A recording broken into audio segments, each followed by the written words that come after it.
उत्तराखंड में पीएम मोदी की दूसरी रैली होने जा रही है। 11 अप्रैल को ऋषिकेश में पीएम जनसभा को संबोधित कर सकते हैं। इसी के साथ साथ पीएम की ऋषिकेश रैली को बीजेपी अभूतपूर्व बनाने की कोशिश कर रही है। आज सीएम धामी ने पीएम के रैली स्थल का भूमि पूजन किया है। इसी के साथ साथ बीजेपी ने रैली के संयोजक और प्रभारी की नियुक्ति की है।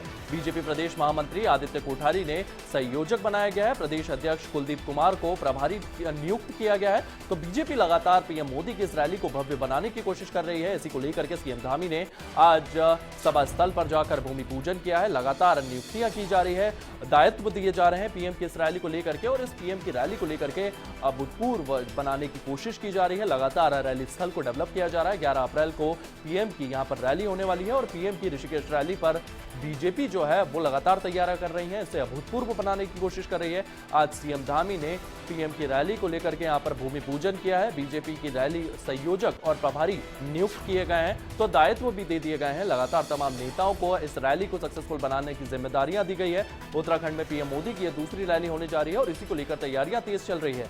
11 अप्रैल को ऋषिकेश में पीएम की जनसभा होने वाली है और पीएम की ऋषिकेश रैली को लेकर के बीजेपी इसे अभूतपूर्व बनाना चाह रही है। इसको लेकर के लगातार प्रयास किए जा रहे हैं। आज सीएम धामी ने पीएम के रैली स्थल का भूमि पूजन किया है।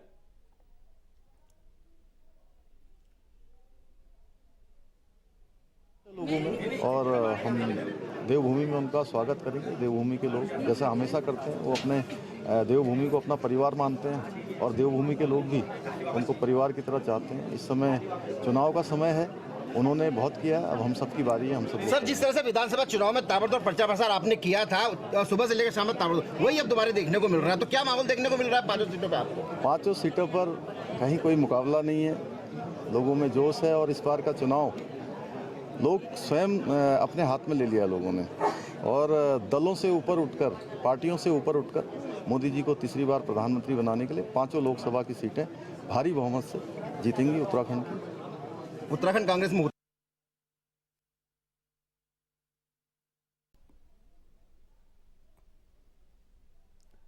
तो आपने सीएम धामी को सुना। उत्तराखंड में पीएम की दूसरी रैली होने वाली है। इसी को लेकर के तैयारियां जो है वो भी लगातार चल रही हैं।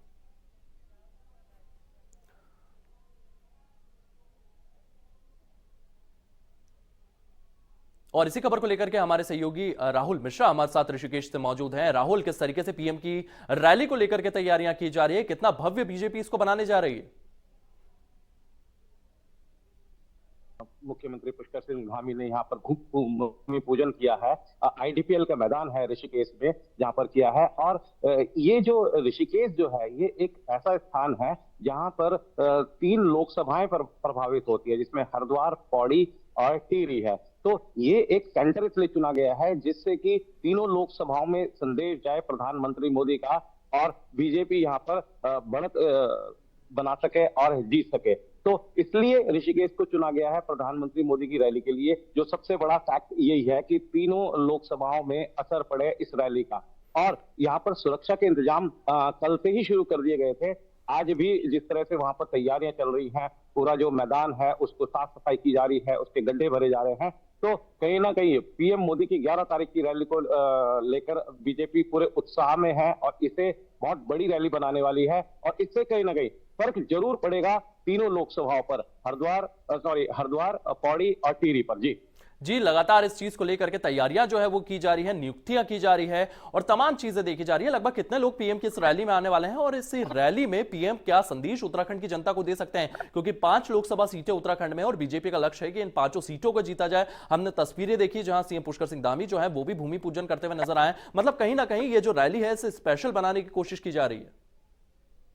हाँ, देखिए, जिस तरह से मैंने बताया कि 3 लोकसभाओं से लोग आएंगे यहाँ पर। तीनों हो सकता है तीनों लोकसभा के प्रत्याशी भी यहाँ पर हों। हरिद्वार के तो मौजूद रहेंगे, टिहरी के और पौड़ी के लोकसभा भाजपा के जो प्रत्याशी हैं वो भी यहाँ पर मौजूद रहेंगे। इस तरह से अनुमान लगाया जा रहा है यहाँ पर करीब 1 से 2 लाख लोग जुट सकते हैं, क्योंकि गर्मी भीषण है, लेकिन लोगों के ऊपर गर्मी का असर नहीं पड़ रहा है। ये चुनावी खुमारी है लोगों में और जोश बहुत ज्यादा है। तो इसको देख के लग रहा है कि 1 से 2 लाख लोग यहाँ पर पहुंचेंगे। जी, आप बोल रहे हैं 1 से 2 लाख लोग इस धधकती गर्मी में यहां पर अगर पहुंचने वाले हैं, तो कहीं ना कहीं 3 लोकसभा क्षेत्र में बीजेपी का एक जनाधार जो है वो तो साफ तौर पर नजर आ रहा है। पीएम मोदी यहां पर रैली करने आ रहे हैं, विपक्ष कहां पर नजर आ रहा है? देखिए, विपक्ष की तरफ से हमने प्रतिक्रिया लेने की कोशिश करी थी प्रधानमंत्री रैली को लेकर, लेकिन हमें कोई जवाब नहीं मिला और विपक्ष के लोग इससे बचते नजर आए। इसे देख के लगता है कि मोदी मैजिक चलने वाला है उत्तराखंड में भी। तो कहीं ना कहीं विपक्ष इससे असहज जरूर होगा मोदी जी की रैली को लेकर, लेकिन यहाँ सबसे बड़ी बात यह है कि जैसे मुख्य विपक्षी दल है कांग्रेस, कांग्रेस के अभी किसी बड़े नेता का यहाँ पर प्रोग्राम अभी तक यहाँ पर सेट नहीं हुआ है पूरे उत्तराखंड में, ना अभी तक रैली हुई है, ना कोई बड़ा नेता यहाँ पर आया है। हाँ, ये जो है, जो कांग्रेस के पुराने दिग्गज हैं, पूर्व मंत्री हैं, पूर्व दायित्वधारी हैं, वो भी बीजेपी की तरफ जा रहे हैं। तो इसको देखते हुए जो माहौल भाजपा बना रही है, ये भाजपा के फेवर में जाता दिखाई दे रहा है। जी भाजपा के फेवर में तो नजर आता ही दिख रहा है। इसी के साथ साथ तमाम चीजें जो हैं वो लगातार बीजेपी के जो नेता हैं वो अपनी रैलियों में उठाते हुए नजर आए हैं, चाहे वो डेस्टिनेशन इन उत्तराखंड हो, डेस्टिनेशन वेडिंग हो। इसी के साथ साथ जिस तरीके से इंफ्रास्ट्रक्चर जो है वो उत्तराखंड में बिल्ड किया जा रहा है, वहां पर जॉब अपॉर्चुनिटीज ढूंढी जा रही है, ये तमाम फैक्टर्स जो है ये कहीं ना कहीं चुनाव में भाजपा को एक अपर हैंड देते हुए नजर आ रहे हैं। हाँ बिल्कुल, जिस तरह से ऑल वेदर रोड बनी है, केदारनाथ का पुनर्निर्माण हुआ है, बद्रीनाथ का पुनर्निर्माण का कार्य चल रहा है, डेस्टिनेशन वेडिंग का संदेश खुद प्रधानमंत्री मोदी ने दिया था यहाँ पर। तो कहीं ना कहीं इस चीज का फायदा जरूर मिलेगा।